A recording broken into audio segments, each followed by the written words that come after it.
Just wanted to talk about a little astrology during the eclipse I'm noticing, which is happening in Aries, which is a Mars-ruled sign.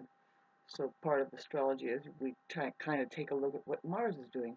And Mars is in Pisces, and it's been there a while, and that's a very tricky and sneaky place for Mars. First of all, it tells me, and it kind of feels that way because I am Mars ruled, and it's like, no, it still feels like March, the middle of March, we're kind of hibernating, and it's even showing kind of that outside. There's still snow on the ground. We just had a bunch of snow happening like yesterday and the day before, and I love that time where you're still plotting your garden. You're still in hibernation, even though we're well into the sun in Aries, which is the Mars-ruled sun. But Mars is in Pisces, and it's going to start conjuncting Neptune, but before then, we go through an eclipse with the sun and the moon, where Mars at the very same time is conjunct Saturn in Pisces. So they're getting together like this, and setting that aside, um, with that, there is a thing happening. Well, we know that Chiron is conjuncting um, the the eclipse by like the very hair, the minute and the second and the degree, which is the wounded healer aspect. Now it's a really good time for healing.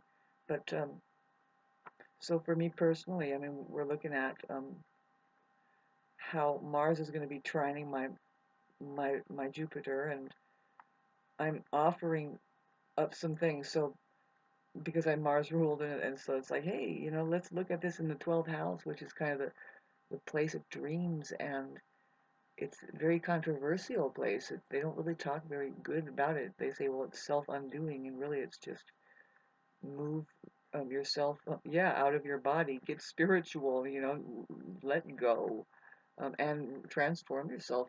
That's kind of what's going on, right? With the passage between, yeah, it's the spring equinox that we just went through, but we're talking about, well, it's still kind of energy of Pisces. What I really wanted to talk about is how that, sorry, doing a little brain fart. The main reason here, sorry, right now, it's no wonder I'm just making you wait with a little, who knows what was beneficial about just spacing out right there, babes, what we have happening, coming up with Venus. It's happening this Wednesday, which is in 2 days. I'm gonna put this up probably tomorrow. I'll put it up tomorrow night. I'm putting up 2 videos at a time here. Um, I'll put it up Wednesday, yeah, tomorrow on Wednesday, where Venus. Oh, well, you know what happens now. Let me tell you, and this is something I have already talked about. I'm going to put it up on the 4th because Venus and Neptune. See, Neptune goes into a new degree, yet a brand new degree in Pisces at 28, along with Venus. Venus is at 27, and then when Venus goes into 28, it's conjunct Neptune. Let me look at this. Yeah, it's conjunct Neptune right there. And then they both step into this new degree in Pisces. It's a very spiritual sign. Uh, just overall for people, Venus is playing a very important part right now, kind of in the background, in Pisces, no less, in behind closed doors. That's where it is in the 12th house of just the seeds underground and imagining and dreaming and healing, a lot of sleeping and healing and dreaming. And so, but also we have Jupiter under Venus rulership and Uranus, and we're looking at that where when Jupiter conjuncts um, Uranus here in April at the end of the month at 23 degrees, it's like, well, it's at 22. It'll be conjuncting at 22, and we already kind of seen this, but it's going to be a very powerful blowing up of, um, it's not necessarily a good thing, but it actually is. There's a real benefit to this Jupiter, and how could you go wrong with an Earth-bound Jupiter, and then it's hilarious to think of Uranus, the planet of unpredictability and instability, inside of the sign of complete stability, and even, just tone it down a bit. We're going to be common, and everything is not so unstable um, or unpredictable. Weird. But we have been experiencing this effect of something shaking us into more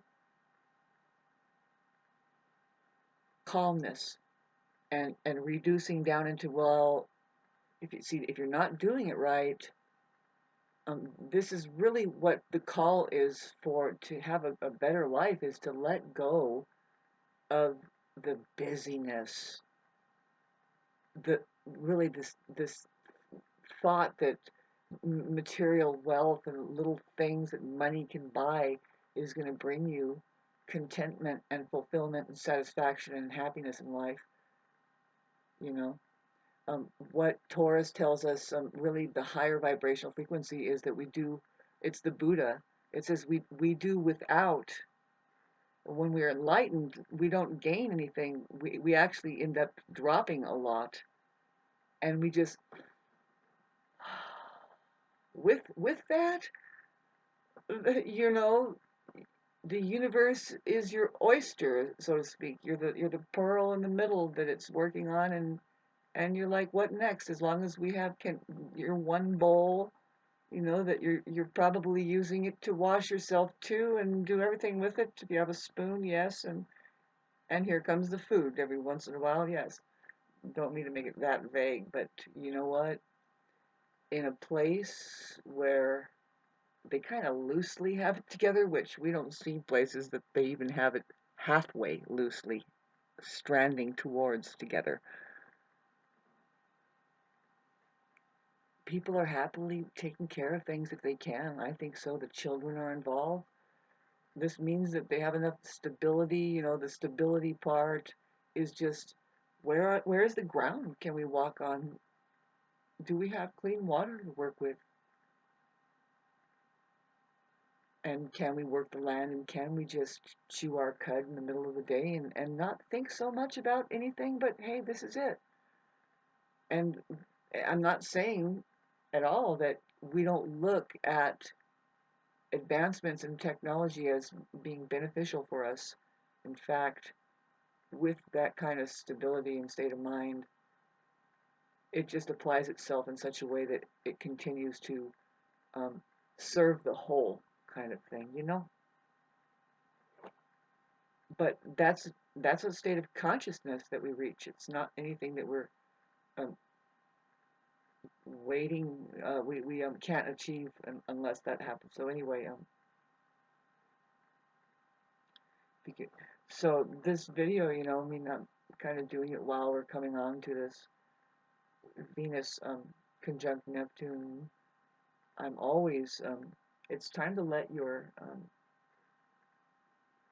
imagination flow and be artistic. Don't be afraid to go off the beaten path and make yourself a little moment or time of creation of your own.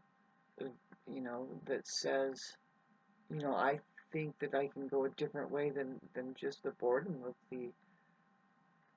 the everyday. I mean, you don't have to trash the place up. See, that's the thing about Pisces, is that uh, everybody's an artist there, right? And it's time to put that feeling on canvas, or just do anything and everything, and pretty soon you just have a collage, a literal heap of stuck together waste. I mean, not waste, but whatever, toys, pictures, objects. And there was a car that was like that. Just somebody turned it into just a monument with a train rail, a small train track on it, and all kinds of stuff that you can think of was glued onto that car. And it's like, alrighty.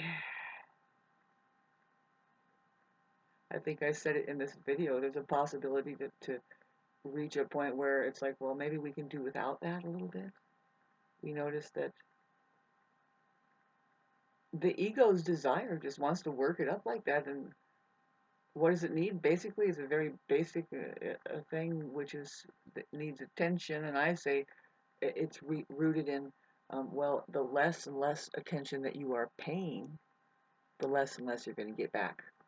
You got to pay attention, and then you'll get attention back. Maybe I don't know. Ask the kids. You know, they'll say yes when they hit the nail on the head. I'm like, huh. But when it goes, it's not very inspiring, and you don't want to be that person the next day. Not if they always have a gash on their thumb from hitting themselves around, and it's like, Grace, not in my face. Kids know best. Just put some kids there, and if they wake up tomorrow saying, I want to do this, you know there was a master in the room. Really, it's unquestionable. You can have a narcissist holding a hammer, doing something and doing things, and the next day the kids they don't want to be that person holding the hammer or anything to do with it. They're back to cartoons, just wondering what's life all about. But if there's somebody who has the skill of love and the actual interest in carpentry and what they're doing in that moment, who's actually paying attention and has done it before, that kid, it's not the carpentry they want to do, they don't know it, but it'll help them to get into it, is just inspired. They want to be that person, whatever it is, that solid presence that just feels like you want to be there. It's just plumb uh, there with it, and it's satisfying to be around people that are happy. They can give you a contact high with the expression that they are as is. Doesn't have to be a weirdo like me who I don't judge myself doing this because I'm actually a live performing artist and I've played music a lot and I love playing in front of people and inspiring people in such a way that I talk to you here, but you would never know it on this darn thing with Neptune squaring my Venus this whole time. And I'm very Neptunian. See, I have a Neptune trine. I have a Neptune trine, the ascendant, and Neptune rules the side of the person of their expression, of their spirituality. It's the water side, right? It's the Piscean is what we're dealing with, Neptunian things. It could be very controversial because now we're talking about shamanism and all of these different ways of expressing and getting into an expression, channeling, um, perhaps using herbal medicinal methods of moving into altered states. That's Pisces. Neptune doesn't have to be as drunk as a fish. It's actually a shaman handing out an interesting dish, and it doesn't have to necessarily always be in a concoction of drugs. Maybe they're just talking poetry and giving out a lot of hugs. But anyway, yeah, this is what this is meant to be for everybody who might be having a travesty in their life. Relax and let it go. There's a totally different way. All you need to do is know that when you pray, be in that place already that you want to be. And when you pray for that other person that may even be your enemy, know that the angels are going to say, okay, we're going to start piping up that sound so that the next time when they wake up and their feet hit the ground, they might think something different and not choose to be a karmic being and rather release everybody and even themselves from the entrapment that the mind can be. The karma of not mastering the illusion here and instead just creating more confusion, you know, for nobody but us here, you know. I mean, it gets to be to where if you haven't noticed, I mean, I'm pretty sure that there is if there isn't a completely broken off civilization that's going, oh my God, let's just leave that as this amazing cuckoo's nest and let they can wonder what's flying overhead. But there is sanctuary within the cuckoo's nest. You can see that something has made efforts, like the ashrams and the monasteries over in Tibet, perhaps, or any monastery. Not sure if it's real over in the West here, but I have faith that say whatever Thich Nhat Hanh achieved in his life. Plum Village, plum. Plum means in carpentry. It means flush to the surface. It means you can hardly see the seam. It just what it can keep breaking down what reality is really and what your real life is and what awareness is, what you're meant to experience as your real life isn't the mind. If it's not the mind, what is it? It's plum now. Plum Village. Wouldn't that be cool to try and get that going with people and see what they've done? I'm pretty sure is that they've just simplified it. I'm ready for it. I'm like, yeah, I'm sure they have music there but they're not so cluttered with whatever people, like I said, they think that they need all this shit, and it's really just the mind staying busy because it doesn't know that, it doesn't want to um, take a seat and let that fucking body rest and let it get into itself, which is eventually it's an out of body experience. You have you're doing this body like you're in a spacesuit here, and then when you go to sleep at night, it's part of it. It's part of just letting yourself having experience. Pardon me while this is a hot jacket, and I was just about to go out to move my car back down to the driveway. It's not. It kind of said it was going to have weather and snow, but I don't think it is going to do that until about another 4 or 5 days. I think we can have more snows, even though it's April. I find myself right now, I mean, this year it's be resilient, even though it should be April. It should be spring, and there are daffodils, but you can see they weathered the snows that happened on top of them pretty darn well. They're there, and it's trying to be spring. There's a lot of things that are just showing, nah, we can handle a few more snows because it's just the truth is up in the elevation where I'm at, they say that up until Mother's Day, you don't bother to do your own gardening or anything that doesn't have anything to do with the evergreens or the perennials, um, because it can snow up until Mother's Day. It can freeze, and but we've seen it now over the past 4 years, which is terrible because it froze the blossoms off of fruit trees.